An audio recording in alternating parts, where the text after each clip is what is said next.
Does your athlete really want it? I've had two conversations with two different dads over the last really 48 hours, and both of them have described to me they're really frustrated with, say, player has certain goals, they have certain dreams and desires like we all do as kids, right? And it seems like they're liking the idea more of playing at a high level, and they have this idea and their actions aren't lining up with what they say they really want. So as a parent, of course, this is extremely frustrating because number one, we want to see them succeed. And when we see our kid not have the work ethic that we know is required to play at a higher level, we are really doubting our son, we're doubting our daughter, we're doubting, do they really want it? And what I've come to learn over the years is that, of course, there's parents that want it more than the athlete, and the athlete gets really frustrated because the parent gets upset and mad and maybe in a way kind of shames and guilts them into like, hey dude, you're not putting in the work, like, and it makes them, I think resentment's the word, and that's where the relationships start to get strained a little bit as athletes and parents. And I think we just need to be careful with knowing, to me, it's actually, I think it's really simple. If your kid wants it, the actions line up. If he doesn't want it, they don't line up. And so I remember as a young athlete, me and my brother, we had our own little weight room in my brother's room at the age of, I think 13, he was pretty young. And we started to get after it at like 13, 14 years old. And we'd have competitions, we'd do these things. And we weren't necessarily lifting all the time, but we were always getting after it in some form or another. And even I loved playing football and basketball growing up. I was dunking at the age of 14. And that just didn't happen at the age of 14. That happened because I was outside playing basketball, working on a completely different skill and sport, but outside being an athlete, jumping around, moving around, and doing the things that it takes, because I did have goals and dreams of playing at the highest level and was very fortunate enough to achieve that.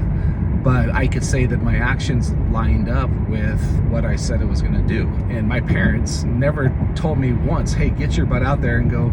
It was more like, get out of my house so you don't mess up my house with all the baseball you're playing and all the stuff you're doing, to go outside.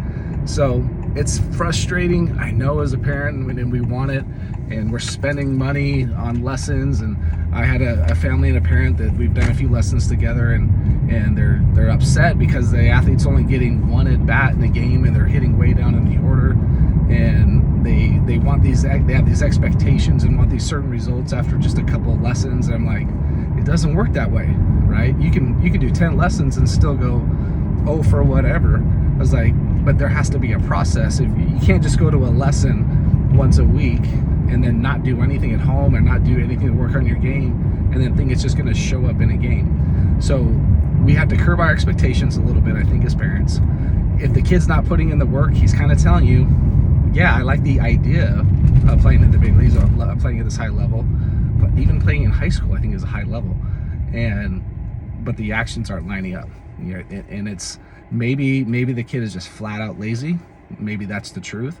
And maybe they just don't know how or what to do with their work at home. And I tell kids all the time, the reality is T-work with baseball, could be the most boring thing if we allow it to be. And it's a whole different mindset of, if I'm going to go home and spend 15 minutes working on a tee, I have to be all in on that. I have to be locked in on what I want to do. And hopefully, you might need a coach to help you with a plan on what to do on a tee at home, because it can be boring, it can be repetitive. And you hear coaches all the time online, like, you have to love the boring. You have to love the mundane, boring parts of all that stuff. And that's what athletes do.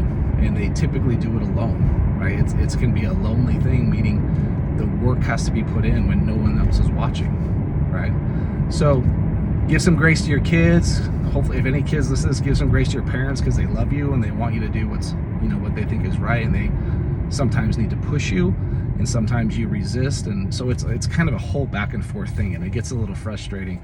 But at the same time, like, kids they might love something else. They might love playing music. They might love writing, books or just writing and stuff that has nothing to do with baseball.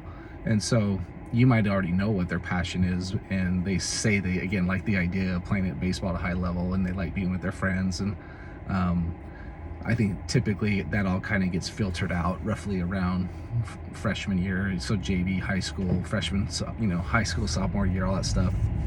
So again, we're all trying to do our best. It's exhausting. It's painful because it costs money. It's financial investments and all this stuff. But man, it's frustrating because we want our kids to go out and get after it.